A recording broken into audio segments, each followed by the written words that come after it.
Wassalamualaikum warahmatullahi wabarakatuh. Saya kira itu nih. Ya, yang ngerti yang sana, Pak. Masa saya suruh ngitung? Nggak tahu saya. Yang penting kita itu kalau GPS apa tahu nggak boleh didasarkan ke sini. Tapi bisa tahu kita tahu indikasi, Pak. Indikator tahu. Misalnya gini, misalnya nih. Ada utang orang 90 juta, kemudian karena menggadaikan mobil. Oke kan? Mobilnya Alphard, misalnya nih, misal aja lah. Ada 90 ada. Kan utang kan boleh, nggak apa-apa. Nggak ini. Apaan salah gitu lah. Kemudian ini tadi dikasih biaya berapa kira-kira? Anggaplah ini gampangannya sebulan. Ya misalnya 200.000 misalnya lah. Giliran ada orang menggadaikan mobil apa kira-kira? Yang misalnya harga 60 juta. Oke. Corona. Iya, Corona 60 juta.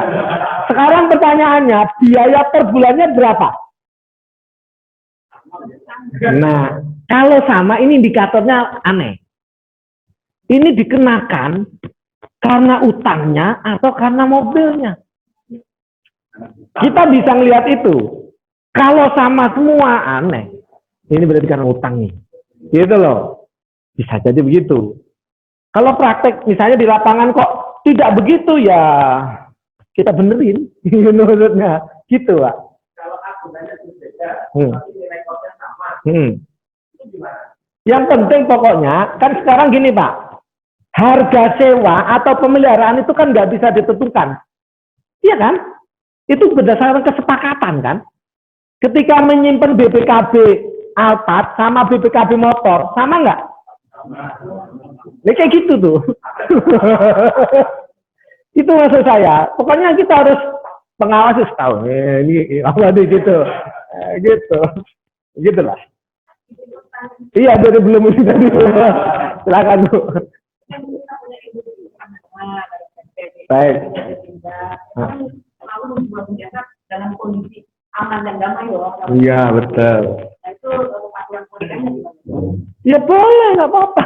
Jual belinya gini, kalau kita nggak ngomong objek ya, jual beli objek senjata itu haram apa enggak sih? Enggak kan, objek kan enggak. Kalau haram misalnya jual beli homer, tapi jelas nggak mungkin. Nah, sekarang akadnya, akad jual beli senjatanya itu harus benar nggak? Kalau melalui pembiayaan. Misalnya ada orang pengen menyiapkan senjata, tapi nggak punya duit melalui perbankan, kan harus minta pembiayaan. Nah, akad dengan nasabah atau perusahaan bank harus benar. Itu maksudnya. Sehingga nanti nggak menimbulkan riba-riba. Itu aja. Misalnya dengan murabahah atau apalah terserah yang cocok. Itu. Jadi nanti misalnya lah murabahah. Jadi saya misalnya mau pesen senjata tapi nggak punya duit. Datang ke bank, saya butuh duit 1 triliun. Oke, kita akadnya apa nih? Murabahah. Kalau murabahah, banknya harus beli senjatanya.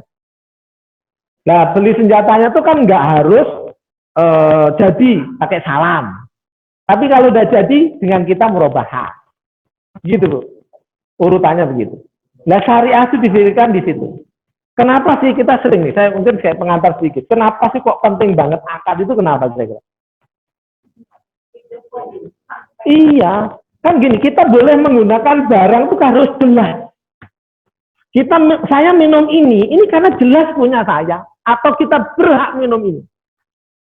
Nah, sekarang untuk kejelasan itu harus akad. Akadnya jual beli kah? Akadnya hibah? Atau akadnya apa? Itu yang penting. Jangan sampai kita menggunakan sesuatu yang kita nggak jelas kita gunakan. Yang saya sering ilustrasikan sama dengan gini. Apa bedanya menikah sama kumpul kebo? Iya, kayak gitu. Iya kan? Sudah paham lah kira-kira. Nggak usah diterusin. Oke. Iya. Yang sama dengan masalah perhitungan persentase tadi ya, sama dengan beban itu Kalau di fatwa MUI kan mungkin data itu Pak. Ini dihitung dengan cara persentase dari tahun. Multi jasa. Di akadnya itu. Jaro. Yang di jaro itu. Kalau di akadnya tidak kita tulis berapa persentase keuntungan koperasi, tapi ditulis nominal. Ditulis nominal. Ini nominalnya ini berbeda juga nanti masing-masing akad. Ini akadnya apa nih? Kontraknya apa? Nah, gini Pak. Betul, gini sebentar. Bapak nanti harus baca tentang fatwa kita ijaroh. Fatwa kita ijaroh itu ada 3. Terakhir akad tentang akad ijaroh. Nah ini sebetulnya bisa jadi disertasi Pak. Keren sebenarnya. Ada qaul qadim, ada qaul jadid. Iya, dulu di fatwa pertama ijaroh itu nggak boleh dengan persentase. Harus angka. Kedua tuh boleh. Makanya nggak baca fatwa jadi gitu. Iya. Ya itu kalau menurut saya sering bilang sama Kiai Hasan ini kita punya pol kodim, ada pol jadid, gitu. Hehehe, kata dia gitu. Kan nggak apa-apa itu Pak. Dan beberapa fatwa kita itu bisa jadi disertasi sebetulnya. Ada lagi wa'ad. Wa'ad di awal itu ghairu mulzim. Di fatwa belakang mulzim. Janji itu tidak mengikat. Di belakang janji itu mengikat. Kayak misalnya orang datang mau murabahah nih, datang ke koperasi atau ke bank. Saya mau beli motor dong. Baik, saya belikan motor. Ketika saya ngomong janji mau beli itu mengikat nggak? Nah kalau kita ngomong urukan wa'ad nggak mengikat. Tapi di untuk ini mengikat. Nanti dia kena denda, entah implikasi lah. Gitu. Karena kalau nggak mengikat Bapak Ibu, sah-sah saja kan sebetulnya. Bahaya. Koperasi atau bank udah beli motor, nggak jadi deh. Beli motor buat apa? Gitu maksudnya. Itu tentang wa'ad. Ada beberapa. Itu kalau jadi disertasi luar biasa. Menarik sebetulnya. Yang mau nulis disertasi. Baik, kita lanjutkan cepat-cepat deh. Ini dari tadi kita ngomong dalil hukum, saya petakan sebentar. Dalil hukum yang disepakati 4. Dalil hukum yang tidak disepakati 7. Ya kan? Ini dalil. Dalil kita ngomong dalilnya apa? Quran. Dalilnya apa? Hadis. Dalilnya apa? Ijma. Dalilnya qiyas. Dalilnya istihsan. Dalilnya istihsan gitu kan? Nah sekarang kita bagaimana caranya memahami dalil tadi? Quran atau hadis itu caranya. Wah ini lebih pusing lagi sebetulnya. Ini ada dari aspek kebahasaan, ada maqasidus syariah, ada ta'arud adillah. Saya langsung saja Bapak. Di Quran maupun hadis kita ada perintah, ada larangan, gitu ya. Ini hanya sebenarnya menanya gini loh. Kalau kita ketemu ayat atau hadis, ada perintah, ada larangan. Sekarang kita akan memahami kalau perintah ini hukumnya apa, gitu nih, sebenarnya gitu doang. Oh, dalilnya Quran, baik, kita tunggu ayat. Lalu ayat itu ada perintah. Sekarang makna perintah itu apa? Nah, gitu sebenarnya gitu. Kita kalau Allah yang perintah hukumnya belum tentu. Nah, makanya kalau dari fikih jadi begitu. Kalau ibu-ibu wajib Bu, berarti perintah fangkihu ma tobalakum minan nisa'i ma wajib apa enggak? Pakai fuat wajib enggak kayak?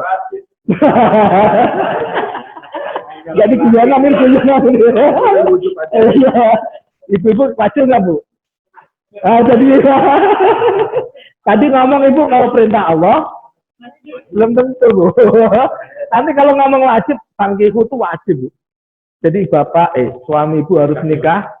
Kan perintahnya nikahilah, perintah itu, yang perintah Allah, iya kan? Nikahilah perempuan-perempuan itu 2, 3 atau 4. Jadi hukumnya menikah itu poligami atau monogami? Wajibnya itu 1 atau wajibnya 4 dulu? Nah, kan berubah ya. Ya itu maksudnya di situ kita memahami amr. Gitu ya. Sama dengan tadi larangan juga. Oke, kita nggak usah ngomong ini anu aja redaksi di Quran bahasa Arab itu ada kata kerja lampau, kata kerja sekarang dan akan datang, ada kata perintah. Itu aja sih. Ini ada belajar bahasa. Kita langsung ke sini aja deh. Misalnya contoh nih, Pak. Ini contoh nih. Ya ayyuhalladzina amanu idza tadayantum bidainin ila ajalin musamman faktubuh. Ini kan perintah nih. Supaya orang beriman, kalau kamu melakukan transaksi tidak tunai, transaksi jual beli yang tidak tunai, ila ajalin musamma sampai waktu tertentu, faktubuh. Perintahnya tulislah. Pertanyaannya Bapak-bapak, wajib nggak nulis? Baik, Bapak ngutang 5.000 ditulis nggak? Dosa nggak? Ayo. Kan kalau berarti dosa itu. Kalau ngomong wajib. Nah ini saya nggak ngomong, pokoknya ini diartikan apa ini? Gitu loh, itu maksudnya. Ini perintah. Kan gitu kan? Jadi macam-macam. Faktubuh. Nah, faktubuh itu juga macam-macam kan nanti. Gitu loh. Kemudian ini contoh larangan. Kali larangan. Ya ayyuhalladzina amanu la ta'kulu la ta'kulu. Ini larangan nih. Jangan makan amwalakum bainakum bil batil. Ini larangan. Ini redaksi kan gitu. Berarti ini hukumnya haram. Gitu. Nanti ada perintah-perintah lain hukumnya apa? Larangan-larangan lain hukumnya apa? Gitu. Gitu ya Bu. Di muamalat apa lagi? Wah, Masya Allah. Luar biasa. Minimal hari ini tahu tidak semua perintah Allah jadi minimal saja. Contoh tahajud lah. Masnya itu jelas. Wa minal laili fatahajjat.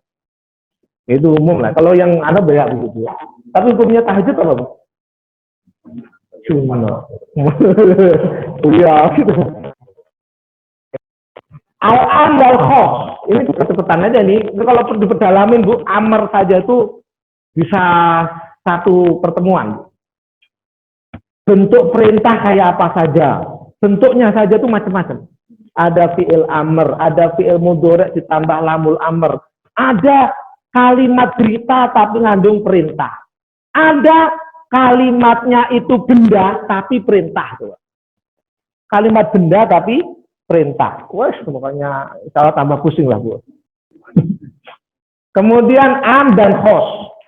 Ada di Quran atau hadis kalimat umum dan kalimat khusus. Contohnya langsung, enggak gitu aja. Susah. Lah kan gitu doang. Kalau didalamin Bu enggak selesai. Contoh nih, kalau kita kullu qardin jarra manfaatan fahuwa riba. Ini kok hilang yang kosnya kemana nih Mas Hidayat? Sebenarnya ada kosnya di bawah ini. Kullu ini seluruh. Nah ini am ini, kullu qardin. Pokoknya setiap utang piutang. Seluruh pokoknya apa utang piutang apapun kok ada manfaatnya itu dianggap riba. Seluruhnya wis nggak ada pengecualian. Am ini. Sehingga kalau misalnya dulu kita ngutangin 10.000, tapi kita minta syarat, ya syaratnya jadi riba. Nah gitu loh. Kemudian ada kata lafaz am allazina ya'kuluna riba. Allazi itu semua orang. Am ini sudah ada pengecualian. Yang makan riba, semua orang.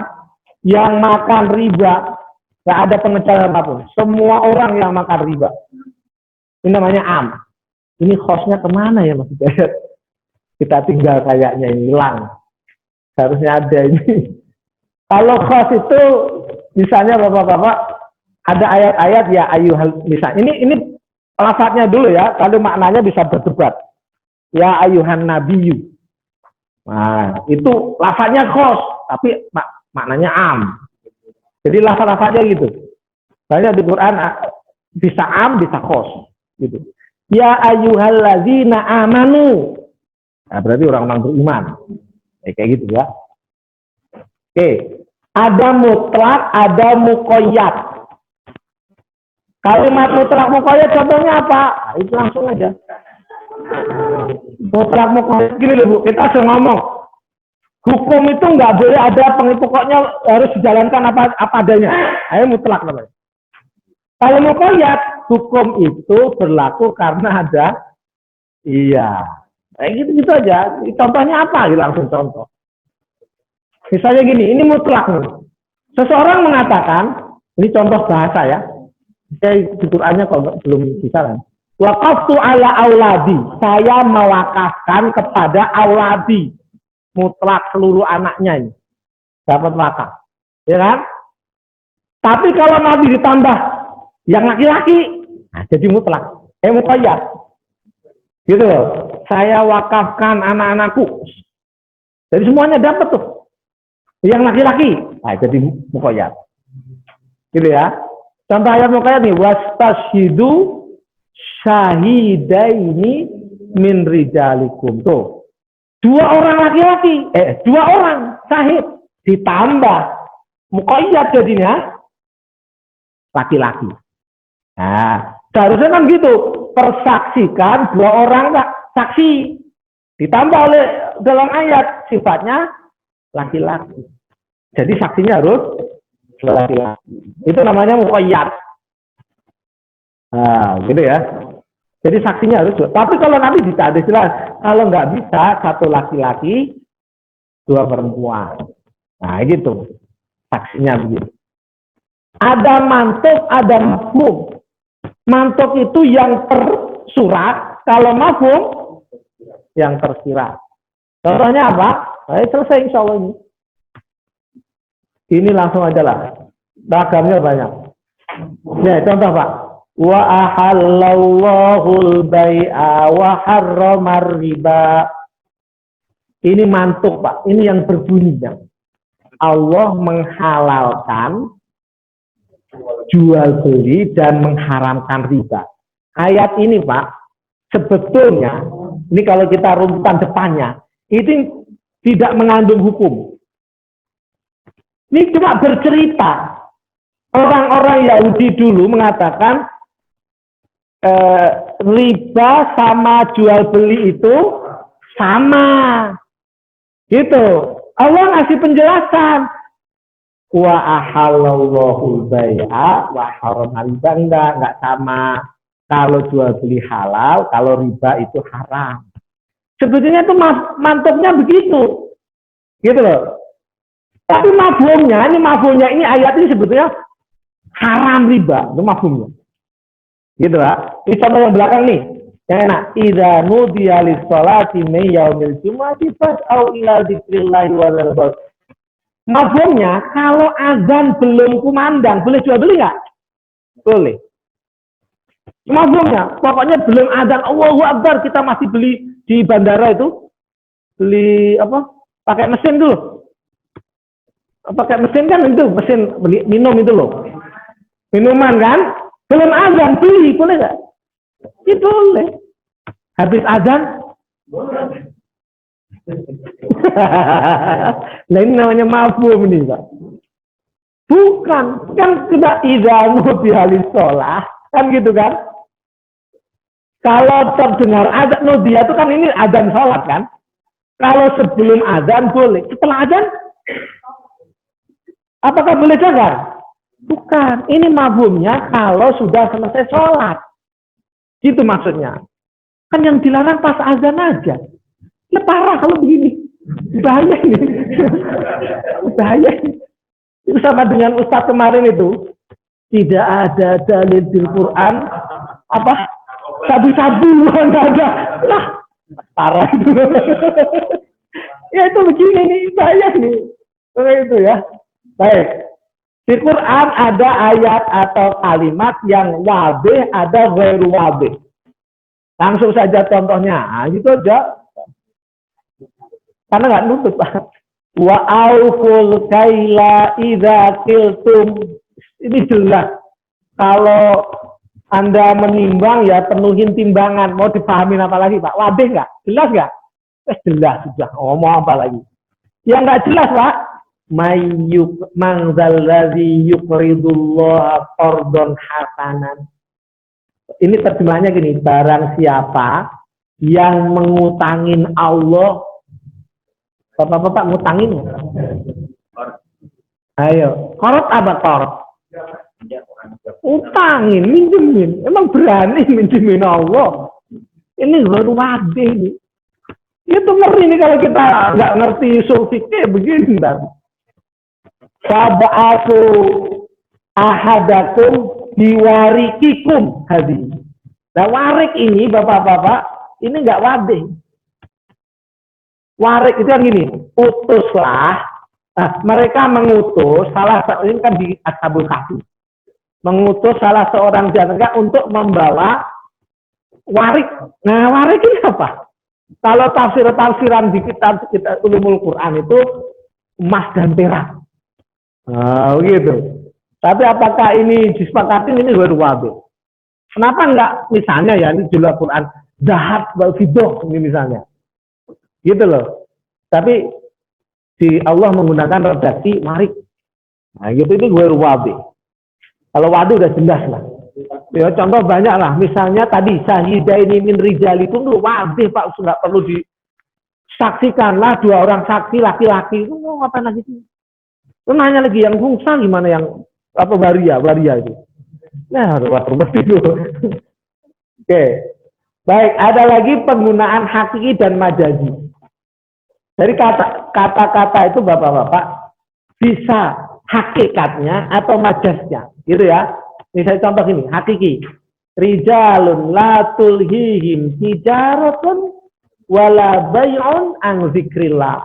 Tijarahnya hakiki ini maknanya, Pak. Laki-laki yang tidak tidak lalai ya. Perdagangannya tidak melalaikan mereka. Apa nih? Terjemahnya gimana, Pak? Tidak dilalaikan oleh dagangnya, jual belinya. Ini tijarah ini jual beli beneran. Ayo coba yang ini. Ini majas nih. Ya ayyuhalladzina amanu hal adullukum ala. Ini jual beli artinya. Tijaratin tunjikum min azabin alim. Tijarah ini sama nggak Bapak? Tuh, beda. Tapi makna kalimatnya sama persis nih. Tapi ini namanya makna hakiki, ini makna majazi. Gitu maksudnya. Tijarah juga begitu. Kemudian takwil. Takwil itu memaknai yang agak jauh daripada yang dekat. Contoh gampangnya ini. Wa fis samai rizqukum. Bapak-bapak kalau ada pertanyaan gini, rezeki kalian itu di atas langit, maknanya apa? Ini kan terjemahannya, rezeki kalian itu di langit. Maksudnya?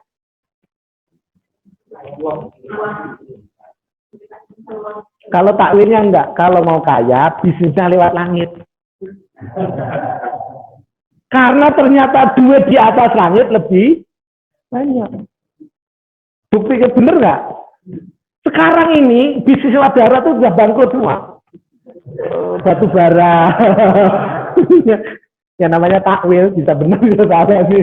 Ini namanya takwil. Jadi rezekinya tuh lewat. Tapi kalau mau sekarang orang terkaya di dunia tuh bisnisnya lewat langit. Iya kan? Jadi sekarang naik pesawat sama naik kereta mahalan mana? Pesawat, berarti lebih banyak duitnya di sana.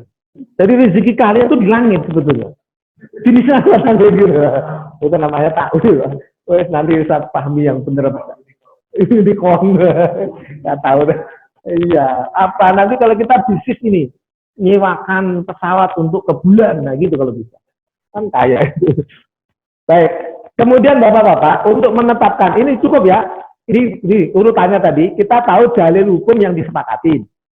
Dalil hukum yang tidak sepakatin. Yang barusan itu bagaimana kita memahami sebuah nas untuk mengambil hukum. Sebuah ayat atau hadis sehingga kita menyimpulkan hukum. Yang barusan. Ada mantuk, ada mafhum, ada am, ada kos. Itu cara memahami sebuah ayat atau hadis sehingga bisa menyimpulkan hukum. Nah, yang sekarang ada cara untuk menetapkan hukum dengan cara maqasidus syariah. Nah, gitu lagi. Maqasidus syariah itu apa? Ada 5 ini, Bapak. Ini maksud. Ada yang 6. Yang 6 siapa sih? Ada 6. Ada yang 6 bisa ulama siapa? Lupa. 5. Ada yang 6. Ada 6 ulama siapa? Lupa saya. Tapi ini ditambah boleh kok. Kalau bapak mampu boleh. Tidak hanya hifdzuddin, menjaga agama. Jadi gini kira-kira, hukum itu ditetapkan kalau itu adalah untuk menjaga agama. Jadi harus ditetapkan. Menjaga jiwa, menjaga akal, menjaga keturunan, menjaga harta. Jadi syariat itu kalau kita ngomong halal haram, itu mesti ada tujuannya. Itu maksudnya. Tujuannya apa? Menjaga akidah. Tadi misalnya itu tidak memberi pembiayaan kepada karapan sapi misalnya. Misalnya loh ini. Karena apa? Menjaga akidah. Misalnya dia nggak tahu itu akidah mau benar. Gitu loh. Jangan nih. Oh ini dibiayain karena dia benar-benar butuh, miskin. Ya menjaga jiwanya. Itu loh. Itu namanya mesti ada tujuannya.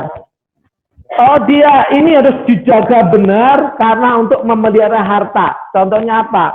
Dicatat jelas-jelas. Untuk apa? Hartanya tidak berantakan ini. Jadi tujuannya begitu. Setiap sesuatu yang ini mesti ada tujuannya. Gitu ya. Itu namanya maqasidus syariah.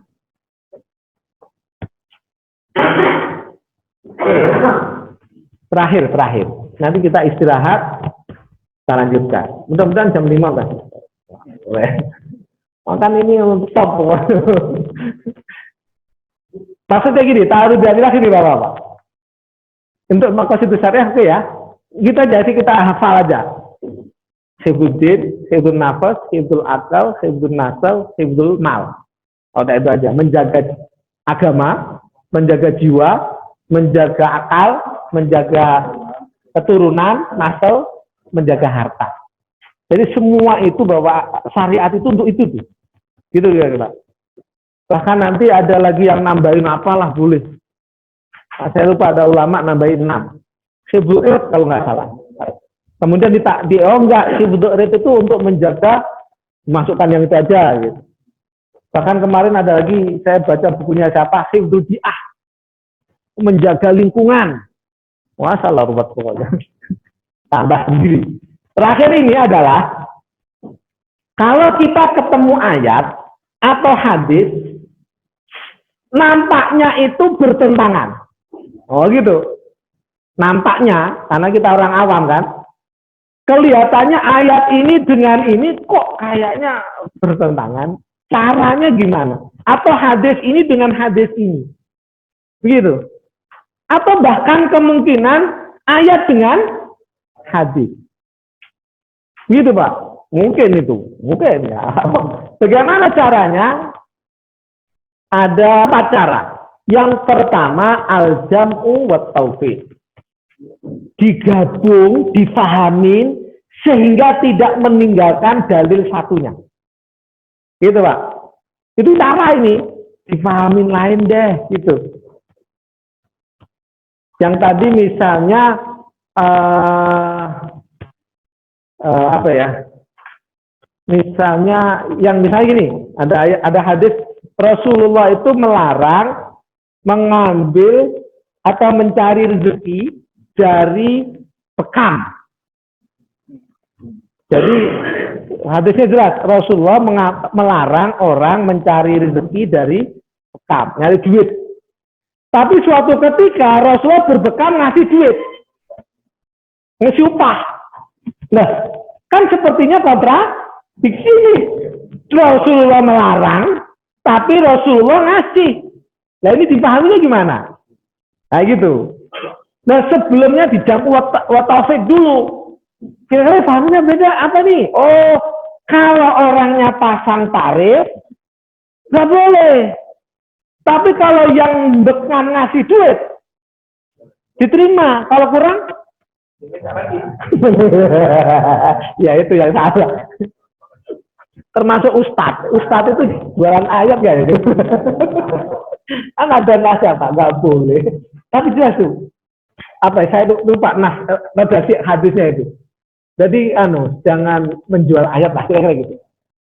Tetapi ada hadis yang lain, sebaik-baik memberi upah itu orang yang ngajarin Quran. Ayo, Ibu Bapak milih yang mana?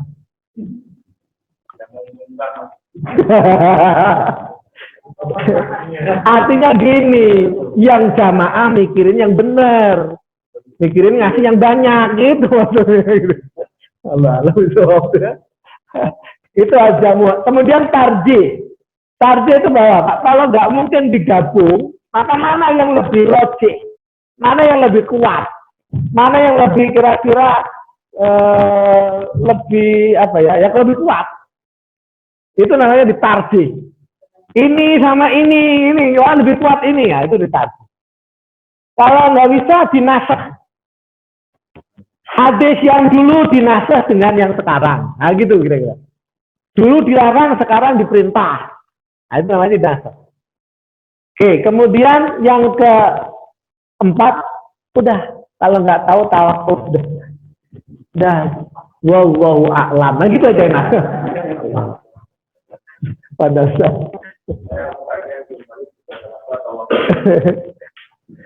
apakah tawakuf akhir daripada semua pikiran kita, ataukah kita masih bisa ijtihad gitu. Nah, disitulah setelah kita istiqra, berarti kalau memang tidak ada lagi ini sudah sama-sama belen ini, maka disitulah berlaku hukum apa ijtihad sebagai kita untuk mencari solusi, atau memang tawakuf akhir dari segalanya. Ketika kita belum membaca, belum menemukan ibarat, belum menemukan pendapat, akhirnya kita tawakuf. Nanti kalau sudah ketemu akan berubah. Tawakuf itu bisa berhenti, bisa selesai loh ini. Ketika sudah menemukan sandaran, wah sudah saya sudah ketemu, jaga nggak jadi tawakuf sekarang, gitu. Boleh, tapi belum ketemu ya udahlah. Artinya nggak komentar. Anda mau begitu, kita nggak komentar. Sama dengan bapak-bapak, ini misalnya kita tanya di perdebatan di YouTube tuh. GoFood. Bapak-bapak, GoFood haram apa halal? Ayo, halal karena apa? Kalau kata Ustadz Irwandi, Dr. Irwandi itu haram. Karena korp, kita kan GoPay itu akadnya korp. Padahal hadisnya kullu qordin jarra manfaatan bahwa riba. Nah, akhirnya beliau haram. Bapak-bapak sering GoFood kan? Ayo, gimana?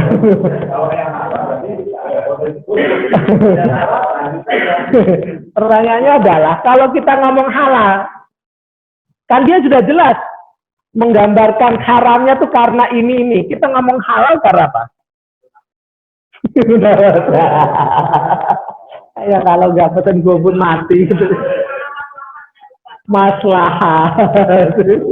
Udah mulai pinter ijtihad kayak sekarang. Saya lo nggak berani, terserah ibu mau haram, mau halal, terserah. Pay trend.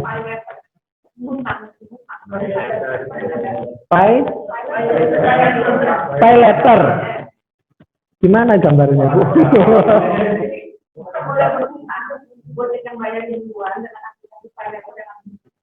Oh, bayarnya nanti kalau sudah kayak COD gitu ya? Pay. Oh, nyicil. Makanya harus bikin bakso masail nih kayaknya ini. Saya nggak berani jawab karena nggak tahu tasawurnya saya. Nanti tasawurnya kapan-kapan lah ya. Terakhir bapak-bapak ini ijtihad. Ini setelah tadi perangkat, tadi itu perangkat semua tuh. Perangkat untuk berijtihad itu namanya tadi tuh. Jadi bapak udah luar biasa nih. Dapat ilmu perangkat untuk luar biasa. Wah, keluar dari sini dan mujtahid nanti dah. Itu perangkat semua tuh. Lah sekarang cara berijtihad aja di sini nih. Udah ini. Hukumnya apa? Lah ini suruh ijtihad kira-kira gitu loh. Kan banyak hal-hal yang baru yang pada zaman Nabi sahabat itu tidak terjadi. Terus contoh konkret etol. Etol zaman Nabi ada nggak? Itu halal apa haram? Nah, kan artinya kita ngomong etol halal haram itu butuh ijtihad. Itu maksudnya. Kita ngomong GoFood halal butuh ijtihad. Perangkatnya yang tadi. Nah caranya ini. Ya itu maksudnya. Itu kira ya.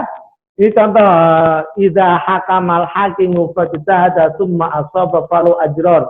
Kalau ada mujtahid berijtihad benar dapat 2 pahala. Kalau ijtihadnya salah 1.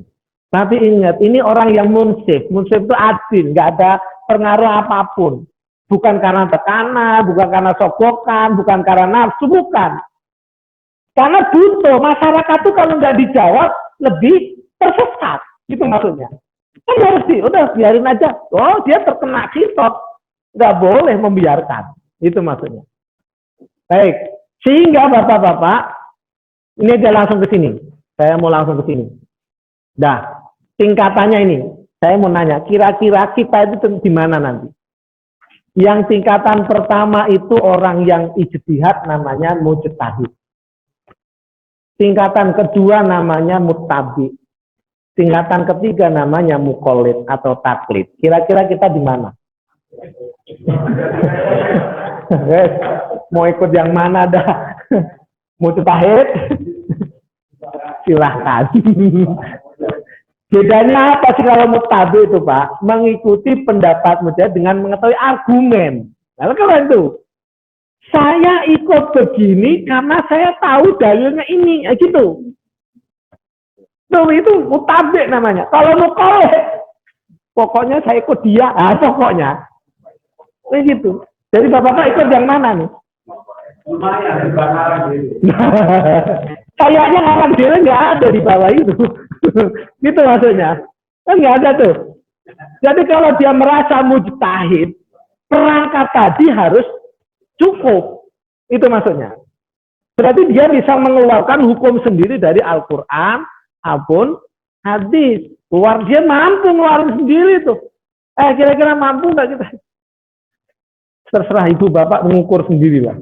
Nanti diputuskan, saya mau masuk mujtahid atau mustabi atau muqallid, dah. Itu aja. Atau malah yang nggak tahu nomor 5 di sini apa gitu saja. Gitu ya.